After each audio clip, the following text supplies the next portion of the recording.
Okay, so good morning, everyone. Thanks for having us today. So we are the ESR team at Mamu Health Service. Before we begin, I would just like to acknowledge the Larrakia people who are the traditional owners on the land in which we meet today.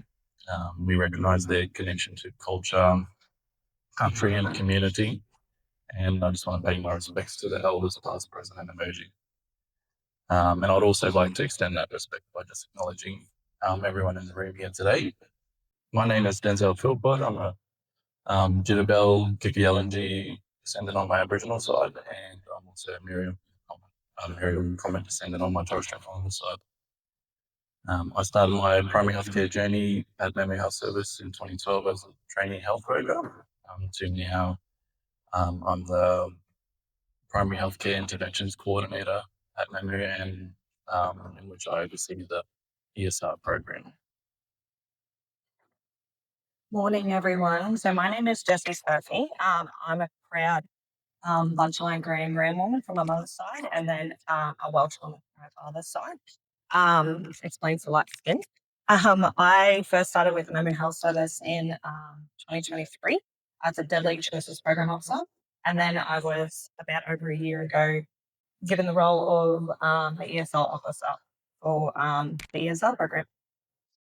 So just a little bit about where we're located. So we're located in Innisfail, just about an hour south from Cairns. So we have clinics located in Tully, Innisfail, Ravenshoe. We have an outreach from Mount Garnet as well, and then we service Fishery Falls to Cargill.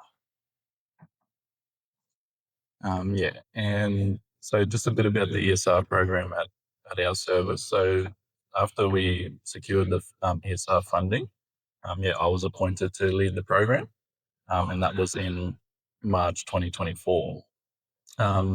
Basically, immediately I got all clinical staff trained in the point of care testing. Then I assisted staff with how to start the conversation and entering data into client charts. And then I developed a survey to gather a bit more information from the community. And I also started some ESR educational stalls, which we tried to hold monthly across all our service sites. So then in May 2025, I was appointed the ESR officer as there was an identified need for a female employee within the program. So prior to that, so from 21 to 23, as you can see on the chart there was a need for action at our service as there was nothing being done. So, we obviously needed to increase testing rates, needed to educate our mob on what syphilis was and other STIs. We needed to try and help break down the shame and stigma. We needed to sort of introduce the ESR program to our mob, like just on a bigger scale. And then that's where we came up with the idea to develop a golf day, and we developed the name. So it was called Teaming Off Against STIs, Amber's Golf Day. At the time, there was a lot of mob in our community that were like starting to play golf. So there was a heaps of interest around it. And it was like, young people, young adults, and even sort of the older people as well. This event was just created as a way to bring STI awareness to our community. And we wanted to try and reduce the shame factor and stigma that comes with sexual health. So we thought like playing golf would be a good way to engage our mob and encourage them to participate.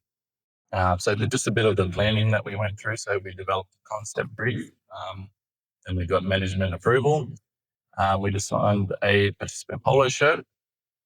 We thought that the polo shirt is always a good way to incentivize the event, and it also helps promote ongoing awareness of STIs.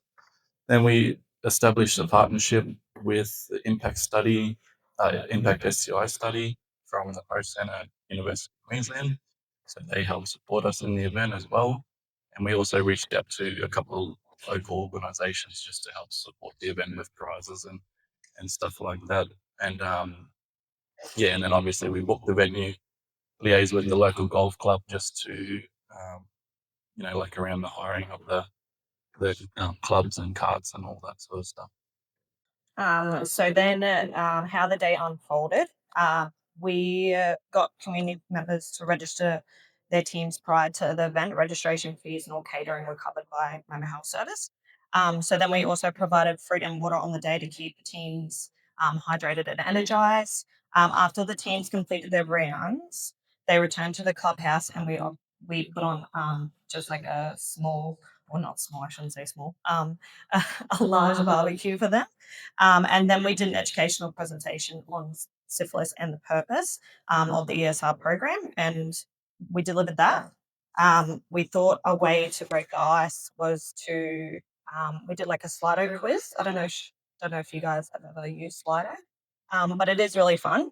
And then obviously to wrap up the day, we did awards. We did award presentations. They were completed, and all winners were presented with prizes and trophies. And then last place also received an award as well. Yeah, so just touching on the Slido quiz that we did. So we just thought, like, after doing the presentation, because it was very formal on what just to try and educate the community. So we thought we had to like make it a bit fun and break the ice in the room. So as you can see up there, there's some questions like that were related to the presentation. What does ESR stand for? How often should you get tested for STIs? And we just added in some golf questions there to make it fun. And then back home, so we like to use the term like big hole a lot. So so that last question there in the bottom right corner, we thought we'd make it fun, and so it was, which is the biggest hole on the Innisfail golf course. And obviously we put some of the real answers in there, so hole 1 or hole 6. But then I had a couple of good mates of mine that I knew wouldn't sort of take any offense to it or take it personal, so I put their names in there just to try and make it a bit of a laugh on the day. And it was actually really good to see, because like everyone, like, after that question sort of popped up, everyone was just sort of like laughing and just trying to make it like a comfortable, make everyone comfortable being in that, talking about sexual health and STIs. And then, so once again, this was the one for the second year that we had done. We, once again, so this time we sort of talked a bit more about syphilis and went into the depth of it. So, what syphilis is, the symptoms and long-term health effects. So we did the Slido quiz again. I had some questions that related to it. And then we also did another funny question there at the end, like just asking what the 2 sexual health comic superheroes are. So, we obviously had the 2 right answers, but we had some funny ones that were like, once again, like friends of ours that we knew wouldn't take it personal. So we had like Kinky Karen, Zesty Zoe, Juicy Jake, PG Patrick, and Rim Job Ronnie. But and once again, the whole crowd was just like laughing, and it was kind of the topic at the end of the day, and it was just it was good to see. So this was the first year, which was in 2024. So we had a total of 50 registered participants, which was actually really great to see. Like that's a pretty good turnout for a golf day in our community. And I was very nervous when I was first planning it and promoting it, because it was sort of my first event that I had done around sexual health. So wasn't sure how it was going to be received, with the shame and stigma. But it was actually really good to see that, all the mob came along, had a really good day. And everyone, there was a lot of positive feedback from it. So following the 2024 Golf Day, we identified some areas of improvement for our 2025 event. They were, we did include a requirement for all participants to have a 715 and also a point of care test done prior to the event. We held the day on Father's Day, so that would obviously encourage family participation and plus provide an opportunity for like families to, have a good day together on that day. We implemented an online registration system to streamline the process and make it easier to keep track of team registrations. So as you can see, this is some pictures from our 2025 Ambrose Golf Day. We grew from 50 participants to 54 participants. So it is really, really good to see that small increase. Even though it's a small increase, it's still an increase. And hopefully for this year's golf day, we can increase a little bit more. There were some more females at play this year, which was really, really good to see for the female participation. One of the reasons is that a lot of families wanted to spend the day together, like I said before. So it did give them an opportunity to spend that day, close with their dads or close with their family members. And it's also great to see that participants did get very creative with some team names. So we did have lubricated leprechauns, balls deep. We did have also big holes in one. We had the consent crew and fantastic four. And then for the 715 point of care test data, prior to obviously everyone playing, we got them to do mandatory 715 and a point of care test as well. So we did 36 715s and then completed 28 point of care test. The health checks were completed only on eligible players, and there were some players that already had completed their 7-1s prior. With the point of care test, obviously we can't force anyone to do them. So hopefully next year and in the future, this year, I'm still in 2025, this year that, everyone will be more happy to do a point of care test and we can get some more results out of that. Yeah, and then just in addition to that, we sort of created our own little test and win incentive. So basically what it is just every 3 months we draw a prize across all our service sites, and it's for we usually try and do gift cards just to make it. We found that that's the sort of best option for our clients, and we try and keep it based around something that they can benefit from, or it's like a need that they that's seen. So we do like gift cards for IGA, Woolies, hair and beauty salons, and also like Tackle World, BCF, and Bunnings as well. So yeah, it's just a way to try and normalize, to get our mob tested and make them feel more comfortable coming in to do it. And also, it's a conversation starter for our health workers as well. So Yes. we find that our health workers do have a difficult time to bring up the subject of point of care test. So this is a great way to implement that in, just the everyday screening, and it gives people an opportunity to win something out of it as well. So as you can see on the screen, some of our trends for the ESR program. So from 2023 to 2026, we've had a dramatic increase in our point of care test rates, participation, and engagement events. This goes back to Denzel's previous slide from 2021. And then there's just some of the feedback that we received on the day. So yeah, a lot of community was asking, when the next golf day is going to be. Mob have become a bit more comfortable coming in to, seek sexual health advice. And then other services around the region have heard of the event and they would like to be a bit more involved. So like one example is like we have Cairns Sexual Health, which is an hour away from us, and they want someone from there reached out to me and said he would like to be involved for this year's event. And also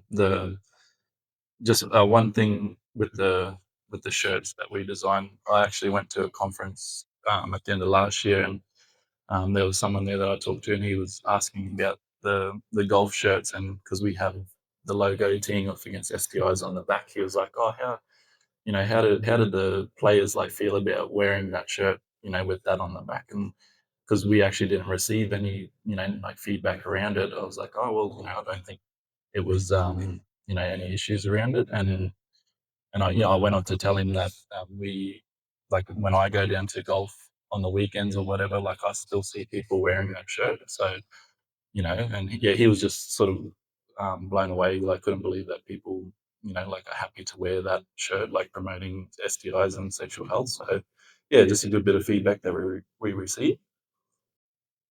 So what's to come in 2026? So we'll be holding our first ever team off against STI Golf Day in Ravenshoe, possibly September around there. And then we'll be holding our third Team Up Against STIs Day in Innisfail, possibly in July, probably the cooler months. The dates are yet to be confirmed for that one. And what we would like to have more in 2026 is more stakeholder engagement from various sexual health organisations. We are also advertising for a male ESR officer to work alongside myself. So if anyone's interested, please apply. I'll be enrolling to become a health or study to be a health worker, so Cert 4 in primary healthcare once I finish my diploma in community services. All right, thank you. Thank you. Thank you.